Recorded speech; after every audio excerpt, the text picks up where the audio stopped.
ഇത് വളരെ നേരത്തെ കൈക്കൊള്ളേണ്ട ചില തീരുമാനങ്ങൾ ഇതിനകത്തുണ്ട്. ഈ സ്പോൺസർമാർ എന്നുള്ള പേരിൽ ഇങ്ങനെ കുറേ ആളുകൾ എന്തിനാണ് എന്നുള്ളത്.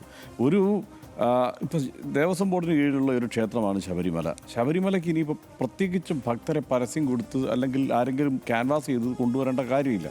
ശബരിമലയ്ക്ക് എന്തെങ്കിലും കൊടുക്കാനുള്ള ആളുകൾക്ക് സ്പോൺസർമാർ ഇടനിലക്കാരില്ലാതെ തന്നെ ഒരു സംവിധാനം എത്ര മുമ്പേ ഏർപ്പെടുത്തേണ്ടതാണ്. അതിന് പകരം ഇടനിലക്കാരെ അവിടെ കൊണ്ടുവന്ന് വെച്ചു എന്നുള്ളിടത്താണ് ഏറ്റവും പ്രധാനപ്പെട്ട പ്രശ്നം. ഇപ്പോൾ ഈ ഒരു ഇടനിലക്കാർ വരുമ്പോൾ എന്താ സംഭവിക്കുന്നത്? ശബരിമല ശബരിമല തീർത്ഥാടന കേന്ദ്രം, ശബരിമലയ്ക്ക് എന്താണ് ഇപ്പോൾ ദക്ഷിണേന്ത്യയിൽ എന്തായാലും പ്രത്യേകിച്ച് എത്രയോ ഭക്തരുള്ള ഒരു സ്ഥലമാണ്, ഒരു തീർത്ഥാടന കേന്ദ്രമാണ്. അപ്പോൾ ഇവരാലോചിക്കുന്നത് എന്താണെന്നറിയോ? സ്പോൺസർമാരായി അവിടെ വന്ന് ചേരുന്ന ആളുകൾ പലപ്പോഴും ആലോചിക്കുന്നത് ഇവിടെ സ്വർണം പൂശിയേക്കാം, അതല്ലെങ്കിൽ ഒരു പുതിയ പദ്ധതി ഇങ്ങനെ കൊണ്ടുവരും.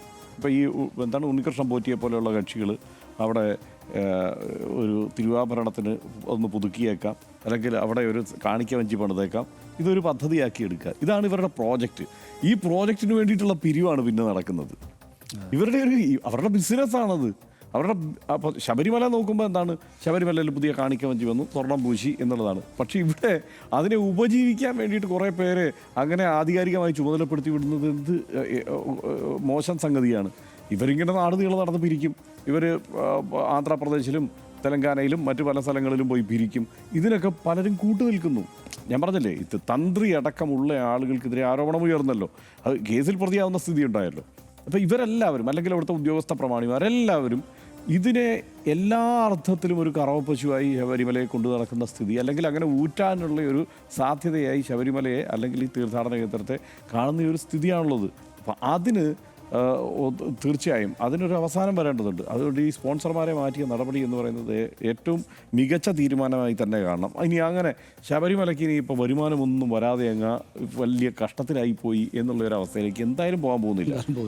ഈ സ്പോൺസർമാരെല്ലാം കൂടെ കൊണ്ടുതന്നതിൻ്റെ ഒരു വലിപ്പം എന്താണെന്നുള്ളത് നമുക്കറിയാം. ഇത് ഇവർക്ക് പുട്ടടിക്കാനുള്ള ഒരു വകയുണ്ടാക്കി കൊടുക്കുന്നു എന്നുള്ളതിനപ്പുറത്ത് വേറൊന്നുമില്ല. പിന്നെ ചിലർ പരിഗണന കൊടുക്കുക. കാരണം ഈ സ്പോൺസർമാരായി അവിടെയുള്ള ആളുകൾ പറയുന്നത് ഇത്രയും പൈസ ഇവിടെ കൊണ്ടുവന്ന ആളാണ് വരാൻ പോകുന്നത്, അയാൾക്ക് ദർശനത്തിന് കുറച്ച് സൗകര്യം ഒരുക്കി കേൾക്കാം, അവിടെ പ്രത്യേകിച്ചൊരു പൂജ, തന്ത്രിയെ കാണാനുള്ള സൗകര്യം, ഇങ്ങനെയൊക്കെ പറഞ്ഞിട്ട് കുറേ പരിപാടികൾ ഒപ്പിച്ചു കൊടുക്കും. ഈ പരിപാടികൾ അവസാനിക്കുക എന്നുള്ളത് എല്ലാവർക്കും തുല്യ പരിഗണന അവിടെ കിട്ടുന്ന തരത്തിലേക്ക് ഒരു തീർത്ഥാടന കേന്ദ്രം മാറുക. കേരളത്തിൽ അങ്ങനെ തന്നെ വേണം പ്രവർത്തിക്കാൻ. മറ്റ് പല സംസ്ഥാനങ്ങളിലും പല വലിയ തീർത്ഥാടന കേന്ദ്രങ്ങളിലും ഇത് വൻ കച്ചവട കേന്ദ്രങ്ങളായി മാറിയിട്ടുണ്ട്. ഇതിനേറെ ഈ പറയുന്ന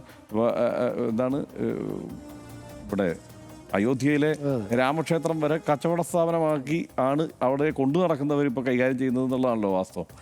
ആ അവസ്ഥ ശബരിമലയ്ക്ക് ഉണ്ടാവാതിരിക്കുക എന്നുള്ളതാണ്. അതുപോലെ ഈ